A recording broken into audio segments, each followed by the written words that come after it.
est-il possible de louer séparément deux chambres en T3 de façon automatique?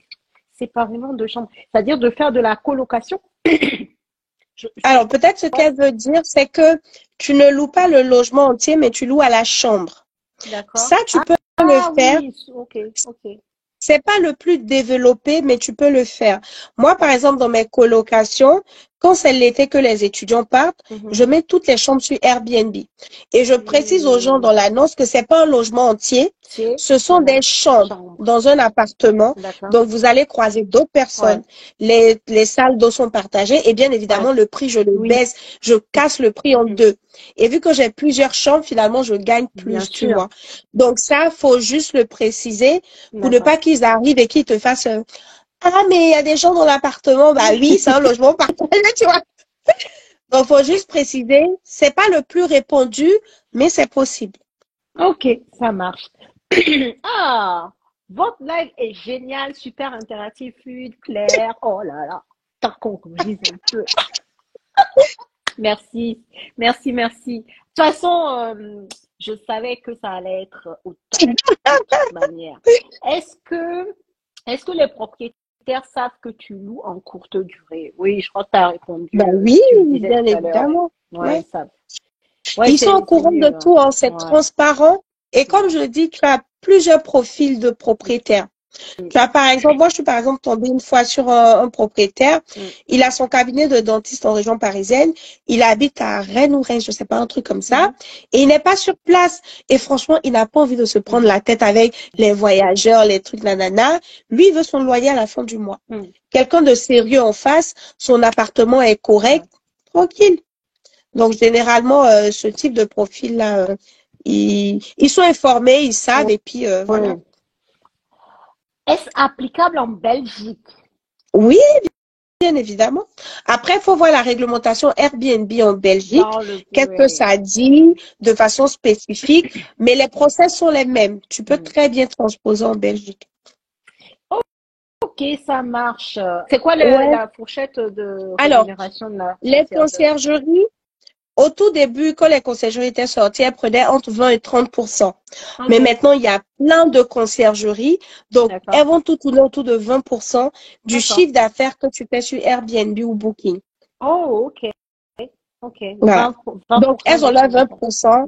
Là, je te donne un cas pratique de façon concrète en termes de rentabilité.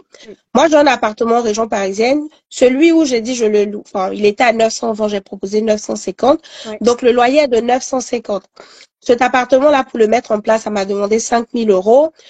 Premier mois de loyer, déco, machin, etc. Sur cet appartement-là, la nuitée, je tourne en prix de base à 100 euros la nuit. En été, là, je suis à 130 euros. En janvier, février, 97, 98 euros. Donc, je prends que le prix de base, 100 euros, c'est quasi plein. Donc, sur 30 jours, en tout cas sur celui-là, je suis tout le temps rempli. Fois 100, ça te fait 3 000 euros. Dans les 3 000 euros, tu enlèves 20% de la conciergerie, tu es à 600 euros. Il te reste 2 400 euros. Tu enlèves les 950 euros du propriétaire, il te reste 1 500 à peu près 1 500. Tu enlèves l'électricité, 50 euros par mois à peu près, 1 450. Tu enlèves Internet, 29 euros. Tu enlèves assurance sous location pro sur un T2, je suis à 13 euros. Et puis voilà. Donc en termes de cash flow, je tourne autour de 1 300 sur cet appartement-là, en net. Après avoir payé la conciergerie, le loyer, les charges et tout ça. Tu vois. Après, si tu veux pousser plus loin, tu peux te dire, bon, j'ai une société, je paye un expert comptable 100 euros par mois. Même quand j'enlève dedans, on a plus de 1 000 euros sur ce logement-là. Tu vois. Ok. Non, ok. Donc, retour sur investissement en moins de 6 mois. Généralement, tu récupères ton capital et tu relances. C'est ça. Et tu relances sur un autre appartement. Voilà, en mode business, quoi. Tu réinvestis une partie de ton cash flow. Alors, peut-on rejoindre l'académie quand on est résident en Allemagne et veut investir en France? Ah, dans la sous-location professionnelle. Ok. Alors, ça va dépendre. Si tu es en Allemagne, donc résident en Allemagne, tu es dans l'Union européenne, tu peux créer une société avec quelqu'un qui est en France. Après, en matière d'Union européenne, je t'avoue que je ne connais pas grand-chose. Donc, est-ce qu'une société membre de l'UE peut intervenir en France? Je t'avoue, je ne sais pas trop. Mais je sais en tout cas que tu peux t'associer à quelqu'un d'ici, créer la société et intervenir en France. J'ai eu une fois quelqu'un qui était frontalier Allemagne, je crois Strasbourg, Allemagne, un truc comme ça. Lui, il travaillait en Allemagne, sa femme est résidente en France, donc ils ont fait la société en France. Donc voilà, après, il faut te renseigner au niveau des sociétés. Si la société européenne peut agir en France, bah tu peux le faire. Ouais, c'est vrai que de façon générale, en tout cas, moi, je sais, par exemple, pour la STI, il faut avoir un associé En France. ici ou le dirigeant ici. Enfin, Ouais. voilà. En tout cas, il faut que la base reste la France, quoi. Ça, c'est sûr.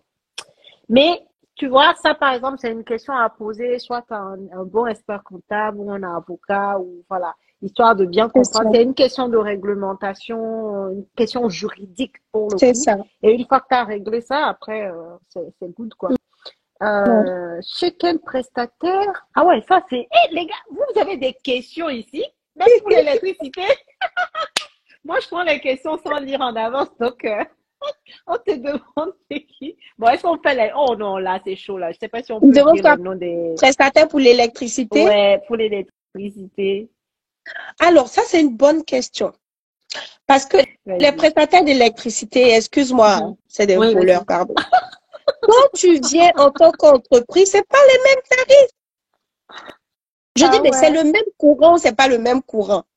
Parce que tu viens en tant que particulier, il y a tes tarifs. Dès que tu dis que c'est une entreprise, et même si tu veux faire le coup de leur dire, ouais, c'est un particulier et je mets le RIB de mon entreprise, quand tu mets un RIB professionnel, ils font, tada, non, non, non, non, non, le RIB-ci ne passe pas. Ah Donc, on finit par ouais. t'attraper. Donc, soit tu mets le contrat à ton nom Ok. pour avoir des tarifs réduits, mais tu peux pas faire entrer dans la société, Mm. ou tu mets le contrat au nom de la société et puis tu payes plein tarif entreprise, mais tu déduis les charges de ta société. Donc, Oui, oui, oui. Enfin, moi, je pense que ça serait le plus tranquille et serein pour soi, quoi, c'est de déclarer les ça. choses telles qu'elles sont, Exactement. sachant Après, que tu ça payes un passe en peu plus, charge. mais bon. Voilà, Ouais. tu payes un peu plus, mais au moins comme ça, c'est C'est clair, tranquille, quoi. T'as pas de. ouais, c'est ça. Alors, je crois que j'ai. Ah, ça, on avait déjà vu. Je crois que j'ai fait toutes les questions. Il y en a dans le chat, mais malheureusement, comme je vous avais dit au départ, hein, dans le chat, là, c'est toujours compliqué parce que si je dois remonter, ça finit pas, c'est long, quoi. Donc, certainement, il y a des questions. Si vous avez posé des questions dans le chat, s'il vous plaît, mettez-les rapidement, mais vraiment, dans la boîte à questions pour que je puisse les voir. Sinon, je vois. Ah, j'ai vu une question là. Moi qui découvre depuis un mois vaguement la sous-location professionnelle, comment démarrer et avec combien, quels sont les prérequis en France? Bon, c'est bon. Est-ce que du coup, tu vas résumer cette Résumé. partie-là parce que c'est vrai que tu en as déjà parlé. Alors, donc, pour démarrer dans la sous-location professionnelle en France, j'ai dit budget de lancement entre 4 000 et 5 000 euros. Dedans, tu as vraiment tout. Création de ton entreprise, chasseur d'appartements, budget décoration. Si tu pars sur un appart qui est déjà meublé, les 2 mois de dépôt de garantie, premier mois de loyer, photographe professionnel, tu as tout à l'intérieur. Voilà. Voilà le budget. Ok, super. Impeccable. Alors, je prends les dernières questions, la team. Elles sont où là? Elles sont où? Parce qu'il y en a trois. Attends, elles sont peut-être là-haut. Je sais plus. Alors, Élise qui demande comment intégrer l'académie. Mais vas-y, répète du coup, parce que je pense qu'elle n'était pas d'accord quand on a parlé. Pour intégrer l'académie, soit vous me contactez sur ma page Instagram ou vous contactez Célie et elle vous laissera mes coordonnées. Oui. On aura un échange de 45 minutes. Donc, on va vraiment voir le projet que vous voulez mettre en place, votre profil. Est-ce que vous êtes motivé? Parce que moi, l'académie, là, c'est des gens de feu, on rigole pas là-bas. On en a parlé, ouais. Donc, est-ce que vous avez le Génial. profil, vous êtes motivé, vous voulez vraiment? Et si c'est bon, après l'échange, je vous donne les modalités pour intégrer l'académie.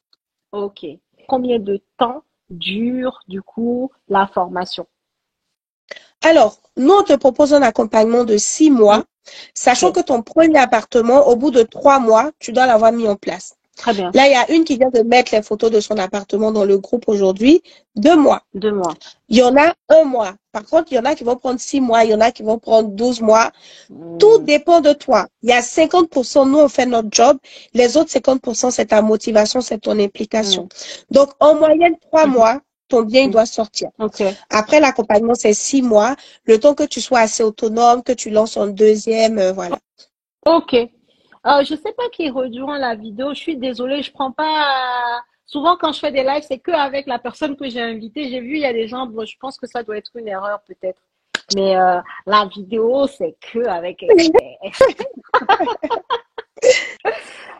Alors, la team, vraiment, j'espère que le live vous a plu. Là, je vois, vous avez encore des questions. Peut-on ouvrir, allez, bon, je prends celle-là parce qu'elle peut être très, très intéressante pour les autres. Peut-on ouvrir la société avec un titre de séjour de 4 ans?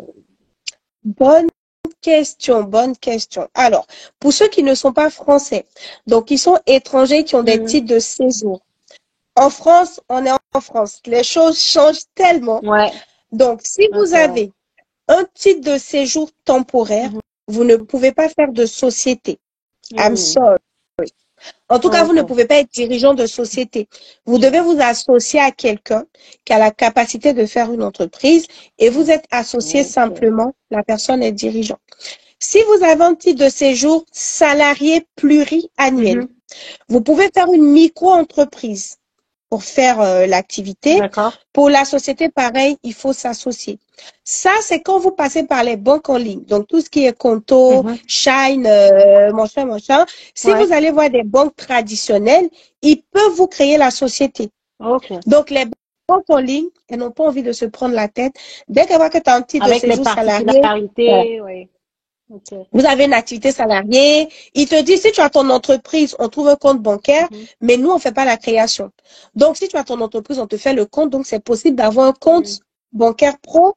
En gros, ils n'ont pas envie de se prendre la tête. Donc, il y a des banques traditionnelles qui le font. Je sais qu'il y a des gens à l'académie qui sont passés par Société Générale, si je pas de bêtises. Qui ont fait, Seigneur. Non, vous êtes gâtés. Ça sort comme ça sort. C'est Céline. Voilà. Donc, ces banques-là peuvent vous le faire. Et pour les étudiants, si vous êtes étudiant, soit vous avez l'APS, donc autorisation provisoire de séjour, vous pouvez créer une entreprise, une société. Par contre, l'APS, c'est le dernier recours. Pour ceux qui sont venus étudier en France, ils savent que après APS, c'est OQTF. Si tu n'as pas eu de boulot. Donc, ça, c'est vraiment la dernière carte à jouer.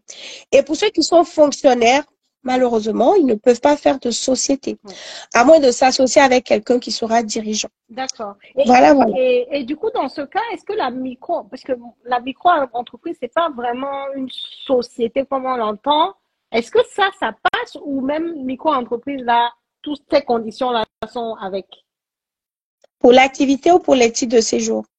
Non, pour les titres de séjour, par exemple. Est-ce que quelqu'un qui a un titre de séjour peut monter une micro-entreprise pour celui qui a un titre de séjour salarié pluriannuel peut faire une micro-entreprise. Salarié temporaire 1 an, je suis pas sûre. Voilà. Après, ceux qui ont des titres de séjour vie privée familiale, ils peuvent société, micro-entreprise. Cas de résident 10 ans, ça passe. Français, ça passe. Voilà. D'accord. Pratiquement tout passe sur ça. Très bien. Allez, dernière, la team. Je suis désolée, les autres questions, je vais devoir pas les prendre parce que sinon, le live va être trop long. Le capital pour lancer sa première sous-location de plus ou moins 5 000 €. Combien faut-il pour enchaîner? Par exemple, si tu veux faire, en gros, tu veux faire en parallèle 2, 3, bah, tu fais fois le nombre de, non, c'est pas ça? Merci. Le nombre d'appartements. C'est ça.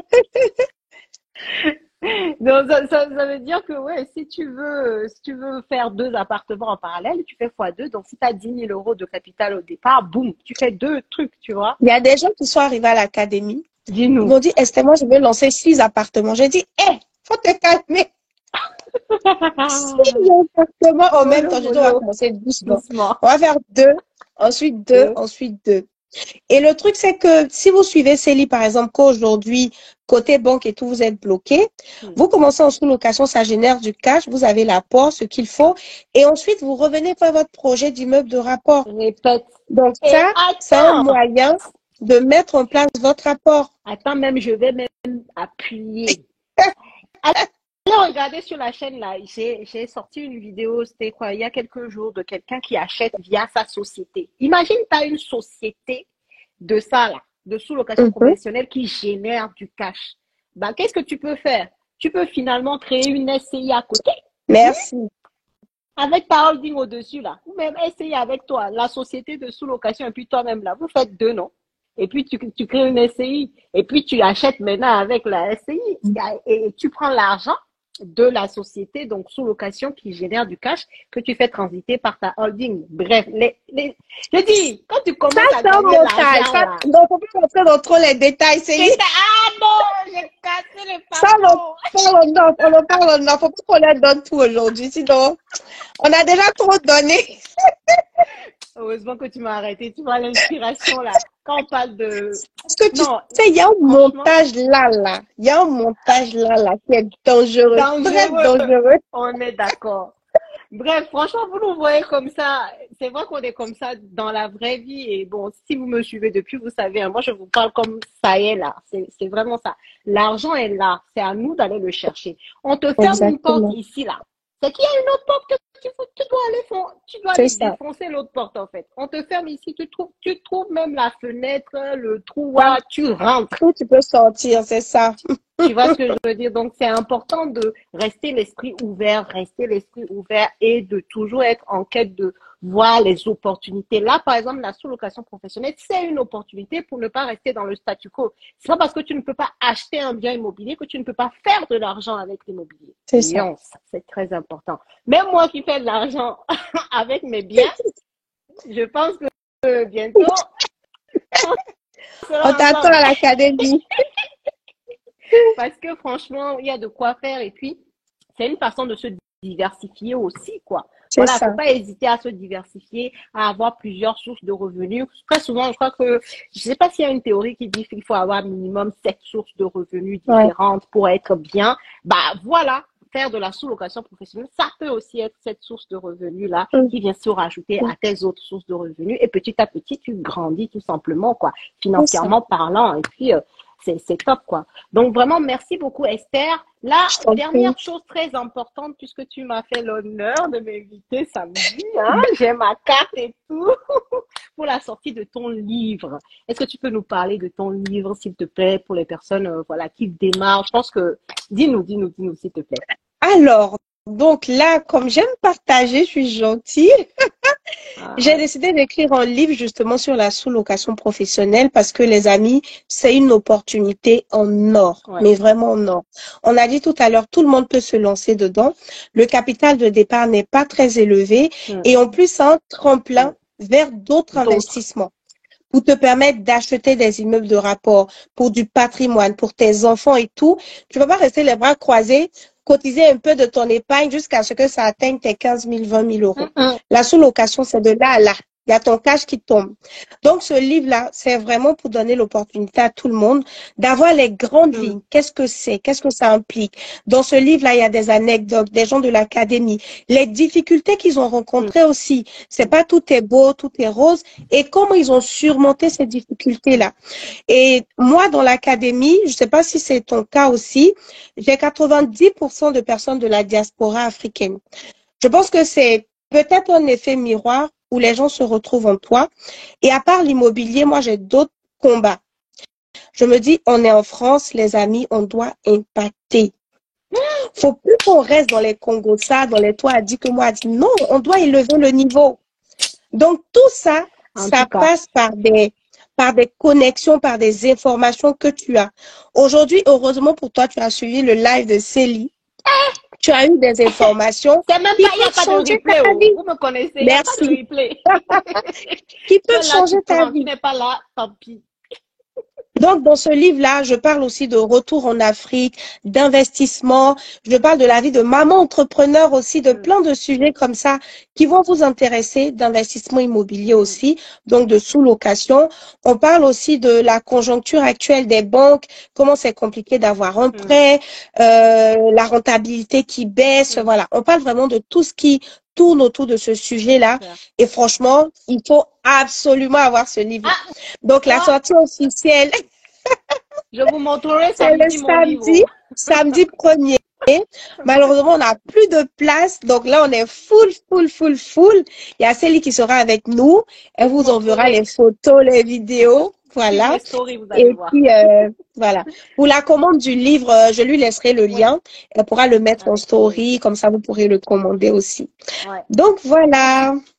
Super. Franchement, si vous pouvez faire des bravos pour Esther, s'il vous plaît, parce que franchement, je sais pas, en fait, je me reconnais tellement en toi, c'est-à-dire la façon dont tu te délivres là, c'est génial, quoi. Et merci beaucoup d'impacter. Comme tu dis, c'est important de montrer autre chose, de montrer qu'on peut y arriver. Il y a des façons différentes de faire de l'argent et tout simplement, on peut en fait. Il faut pas s'en priver. Il faut assumer le fait qu'on ait envie d'être aisé, d'être financièrement serein, libre, comme on dit souvent. Donc, il faut assumer. Moi, je vibre ça. Tellement que ça vient vers moi, tellement je vibre ça là. Liberté là, je vibre avec. Il veut pas, on est collé. C'est ça. Donc, vraiment, merci. Merci à toi. Et merci à vous aussi qui avez suivi le live parce que franchement, vous étiez en feu comme je vous adore. J'ai une team vraiment bon. Je en tout cas, ta team est en feu là. On est ici, on est en feu. Donc, vraiment, merci beaucoup. Et puis, voilà, n'hésitez pas. Comme j'ai dit tout à l'heure, je l'ai dit en rigolant, mais si vous me connaissez, vous savez que c'est sérieux ce que j'ai dit à Esther, de faire un geste pour les personnes de ma communauté. Donc, n'hésitez pas, si jamais je mettrai ces informations dans mes stories, n'hésitez pas à aller la contacter directement. J'ai pas le temps de faire le relais, mais dites juste que vous venez de la communauté. De la part de ces Voilà, vous dites que vous venez de ma communauté et tout de suite, voilà quoi. Ce qui sera. Ça. Merci beaucoup. Passez une très bonne soirée. Merci à toi, Céline. Merci à tout le monde. Merci. À très bientôt. Allez, à samedi, à toi. Allez, au revoir. Bye bye.